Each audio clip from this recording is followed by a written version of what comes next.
The room went quiet the second my daughter set that folder down next to my wine glass, and I want to say, right at the start, that nobody in that restaurant understood what I'd actually given up to sit at that table. 22 years of being called the villain in a story I never got to tell my own way. I looked at that folder and I thought, here we go again. Charlotte turning one difficult chapter of this family's history into a courtroom in front of people who weren't even there for the hard years. My name is Linda. I am 68 years old, a grandmother, though I'll be honest with you. I've never once held either of my daughter Charlotte's children. A boy and a girl I know only from things other people have mentioned in passing. That isn't something I'm proud of, and it also isn't entirely something I did. Welcome to Grandma Never Forgets. I'm not going to pretend this is a comfortable story to tell. It's just the true one from where I was sitting. I was accepted into a doctoral program in chemistry the year I found out I was pregnant with twins. I want you to sit with that for a moment before you decide what kind of woman I am. I didn't go. I had 2 daughters instead, born 11 minutes apart, and a husband, Gerald, who ran a small machine parts business and believed, the way a lot of men of his generation believed, that a household ran best when someone was willing to make the hard calls and not get sentimental about them. I became that someone eventually because one of us had to be. I don't tell people about the doctoral program very often anymore because I've noticed the way it changes their face when I do, like I've just handed them the whole explanation for everything that came after, tied up with a bow. I don't think it's quite that simple, though I'll admit it isn't nothing either. I remember the acceptance letter arriving the same week I found out I was carrying twins, and I remember standing in my kitchen doing the kind of math no textbook ever prepared me for. 2 children, no family money, a husband whose business was still finding its feet, and a program that assumed I had nothing else in the world requiring my attention. I made a choice. I've spent 40 years telling myself it was the only choice available, and most days I still believe that, though I've noticed the older I get that most days isn't the same thing as every day. Gerald wasn't a cruel man, whatever Charlotte has told people over the years.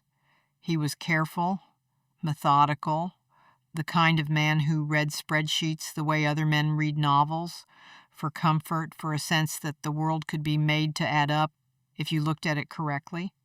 I loved that about him for most of our marriage, that sense of certainty, right up until the year it got turned, without either of us quite noticing when, onto our own children like they were line items instead of little girls. Whitney tested into the gifted program in 2nd grade. Charlotte didn't. I know how that sounds now, laid out plainly like that, like the beginning of something ugly. But you have to understand what it actually felt like at the time, watching one daughter light up in a way the other one simply didn't. I made a decision, and I'll admit it was a decision, to put our resources where they'd actually be used. Tutors, math camp, violin Whitney eventually gave up on anyway. I told myself Charlotte didn't need the same investment because Charlotte was the kind of child who got by on her own regardless, resourceful, a little closed off, never asking for much. I still believe that was mostly true. I know how that sounds too. Gerald and I talked about it directly once. More than once, actually, though Charlotte apparently only heard the one time, through a heating vent of all things, and has never let either of us forget it. We can only invest in one future, he said. You spread it thin, you lose them both. I didn't argue with him that night. I want to be honest with you. All these years later, sitting here as an old woman with very little left to lose, I still don't entirely think he was wrong. I think we said it clumsily. I think a version of that sentence, gentler, kinder, might have been true and necessary at the same time. I've had a long time to consider whether I regret the substance of it. I mostly regret that Charlotte was on the other side of a heating vent when we said it. Sending her to live with Gerald's brother Raymond was not the cruelty Charlotte has spent 2 decades describing it as. It was a practical arrangement during a difficult year, and I've never fully understood why it hardened into the permanent thing it became. She was 12. Raymond had a farm, open air, honest work, a stable home. I told myself, and I still tell myself, that she probably had an easier childhood out there than she would have had competing for scraps of attention in a house where her sister needed so much of it.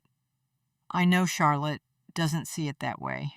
I'm not certain, even now, that I'm entirely wrong to see it the way I do. She never came home. Not really, not after that first year. And I let that become the story I told people, and eventually the story I told Whitney, because it was easier than the alternative. Charlotte chose to stay with Raymond, I told my other daughter more than once over the years. She's happier there. I don't know that I set out to lie. I think I simply chose the version of events that let me keep functioning as this family's mother. And after enough years, I couldn't always tell the difference myself between what I'd decided to believe and what had actually happened. Whitney, for her part, was not the easy investment I sometimes describe her as, and I think it's important I say that plainly, because it would be convenient for me to tell you the money and attention we poured into her simply worked, and it didn't. Not the way I'd imagined. She quit the violin at 14. She struggled through 2 colleges before finishing a 3rd. There were years, plenty of them, where I lay awake wondering whether we'd built her into someone who expected the world to keep investing in her the way we had, without ever teaching her what to do when eventually it stopped. I watched her company fail 18 months ago with a kind of grief I still don't fully understand, because some part of it felt like watching an experiment fail, which is a monstrous way to describe your own daughter, and I'm aware of that. And I'm telling you anyway, because I promised myself I'd be honest in this telling, even where it doesn't flatter me. I want to say, too, that there were ordinary years in between, birthdays and holidays, and a wedding, Whitney's, that didn't survive, and long stretches where I didn't think about Charlotte at all, which I understand is its own kind of quiet condemnation. You can convince yourself a wound has closed simply because you've stopped looking directly at it. There was a fund, an education account, opened for both girls when they were small, fed by relatives and by Gerald's mother, Eleanor, in particular. When the withdrawals started going almost entirely toward Whitney's schooling, I didn't think of it as taking anything from Charlotte. I thought of it as money going where it would actually be used. Charlotte was thriving out there on that farm. From everything I heard secondhand, she didn't need it the way Whitney did. I want to say plainly that I still find that logic mostly sound, even having watched this year exactly how much that decision cost my other daughter to overcome on her own. I know that's not the answer you want from me, it's the honest one. Eleanor died this past winter, and I didn't go to the funeral. I've turned that decision over more than most of my other ones, if I'm being fair to myself, which I try to be. Part of it was distance, part of it was not knowing how I'd be received by a room full of Gerald's side of the family who'd clearly kept closer to Charlotte than to us. And part of it, if I'm honest, was not wanting to sit through a service where I'd have to watch my own daughter grieve a woman who'd apparently been more present in her life than I had. Eleanor sent Charlotte cards, I found out much later, 3 or 4 times a year for 50 years, and I've never known quite what to do with the fact that Gerald's own mother chose, quietly and without a single argument with either of us, to keep loving the daughter we'd stopped investing in. I told myself for a long time that Eleanor simply had a soft spot for the underdog. I've come to suspect it might have been something closer to a judgment she never once said out loud. I sent my sister Pam to the funeral instead of going myself, to see how things stood, to see what Eleanor had left behind. I told Pam I simply wanted to know how everyone was holding up, and that was even partly true. I've heard how the rest of it looks from the outside. Pam working the room, asking careful questions about wills and attorneys before the flowers had even wilted. I'm not going to pretend it looks like something other than what it was. I will say that Pam has always been quicker than I am to say the quiet part out loud, which made it convenient at the time to let her do the asking I wasn't quite willing to be seen doing myself. What Eleanor left behind, it turned out, was nearly everything to Charlotte, along with a clause specifically designed, our lawyer told us, to discourage anyone from contesting it. I won't lie to you and say my first feeling was joy for my daughter's good fortune. My first feeling was that a family shares, that Charlotte, of all people, had never needed anyone's help and now had more than she could possibly use alone, while Whitney, my Whitney, was living in our basement after her business collapsed, and it seemed to me entirely reasonable that some of that inheritance might flow toward the daughter who actually needed it. I still think that's a reasonable position. I understand most people watching this won't. There was a Christmas 11 or 12 years ago now when I nearly called her. I want to tell you about that because I think it matters, even though nothing came of it. Whitney had shown me a photograph somebody had passed along, Charlotte at her veterinary practice, younger than I pictured her, standing in front of some barn with mud on her boots, and an expression I recognized uncomfortably as my own mother's expression, the one my mother wore in every photograph I have of her working. I sat with that photograph for the better part of an evening, phone in my lap, and I got as far as finding the number before I talked myself out of it, telling myself she wouldn't want to hear from me, that it had been too many years, that whatever I said would sound exactly as hollow as I suspected it would. I put the phone down. I told myself I'd try again another year. I didn't, not until Eleanor's money made the trying feel urgent instead of simply overdue, and I understand exactly how that looks, timing being what it is. I'm not going to pretend the timing was a coincidence I stumbled into innocently. I called Charlotte myself, warmly, I thought, and invited the whole family to dinner. I want a fresh start, I told her, and some part of me meant it, even if another part of me, the part Gerald and I discussed more plainly in private, understood that a fresh start might also involve Charlotte agreeing to share some of what Eleanor had left her before the estate finished settling. I sent a text meant for Gerald into the family group chat by accident that week. Something about keeping the evening warm but firm, and I've been told exactly how that phrase sounds out of context. I won't pretend it sounds good. I'll only say that intentions are more complicated than a single sentence typed in a hurry ever manages to capture. The dinner did not go the way I'd planned it, though I suppose very few things involving Charlotte ever have. She arrived quiet, polite, and sat through most of the meal while I did what I've always done at family gatherings, which is hold the room together, tell the story in a way everyone could sit comfortably inside of. I said she'd left the family. I said her grandmother hadn't been entirely herself. At the end, I've heard these sentences played back to me since, and I understand now how they sound stripped of the years of context behind them. At the time, sitting at that table, they felt like the truth, because I'd been telling them to myself for so long they'd stopped feeling like anything else. Then she set the folder down, and everything I'd arranged that room to believe came apart within about 20 minutes. A guardianship paper with Gerald's own handwriting on it, a line about resources we could no longer allocate to two children, read aloud to a table full of people who'd never heard either of us say something like that out loud. I watched my niece's face when Charlotte read it, and I understood in that moment that 30 years of careful family gatherings, of me deciding exactly which version of our history got told at which holiday, had just been undone in a single sentence I couldn't argue was inaccurate, only unkind in the reading.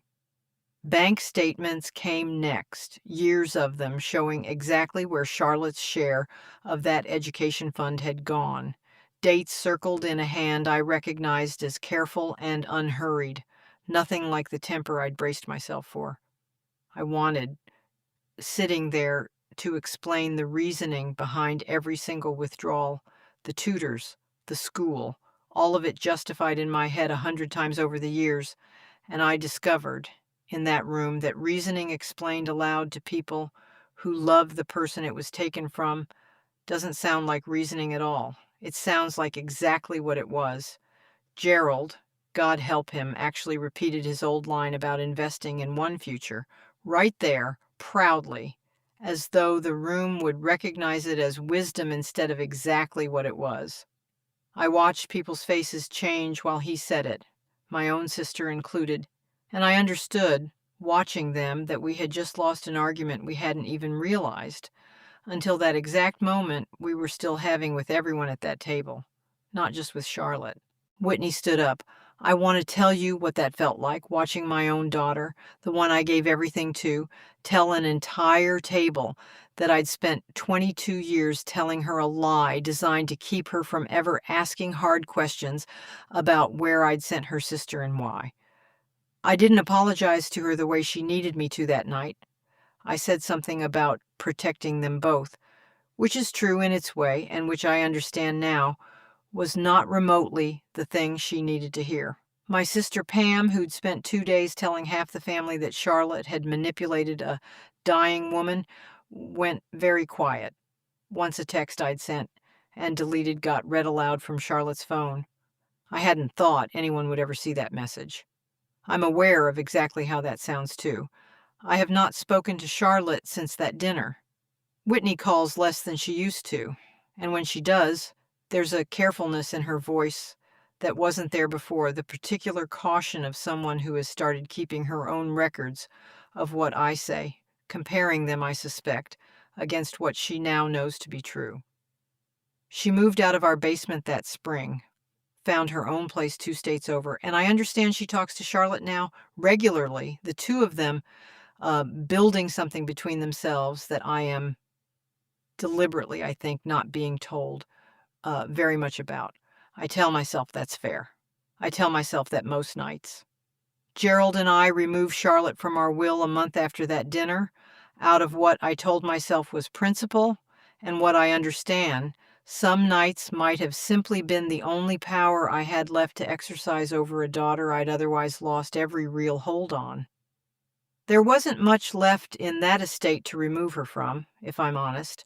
A house we'd borrowed against twice, and whatever remained of Gerald's business, but I signed the paperwork anyway, and I felt something when I did it that I've spent months trying to name honestly. It wasn't grief, not exactly. It was closer to the feeling of finishing an argument I knew, even as I signed, that I'd already lost everywhere except on paper. I don't know that I'd undo that decision even now. I've asked myself, lying awake more nights than I'll admit to, whether that's a failure of conscience or simply the truth of who I am, and some nights I still don't have an answer I'm willing to sit with for very long. Pam stopped calling as often too, after the dinner, once word got around to the cousins about the message I'd sent and deleted, and I noticed in the months after how quickly a family's opinion of you can turn once the version of events you've been curating for 30 years stops being the only one available to them. I think about the heating vent sometimes, the sentence Gerald said through it that apparently shaped the entire rest of my younger daughter's life. I think about the 12-year-old standing in the driveway while I told her to be good for her uncle and went back inside to clear the dinner plates before the truck had even pulled away. I've told myself for over 50 years now, not 22, I realize as I say it out loud, that she was fine out there, that she landed on her feet, that whatever she lost, she more than made up for on her own. I still mostly believe that. I think I have to at this point because the alternative is a version of myself I'm not sure I know how to carry at 68 years old with whatever years I have left. My own mother, for what it's worth, was not a warm woman either, and I've wondered more than once this year whether some of what I did to Charlotte was simply the only template I ever actually had for raising two children who needed different things from me. That isn't an excuse. I want to be clear that I don't think it's an excuse, even as I catch myself reaching for it more often than I'd like to admit. It's just another true thing sitting alongside all the other true things. The way most difficult truths about a person usually do, crowded together, none of them canceling the others out.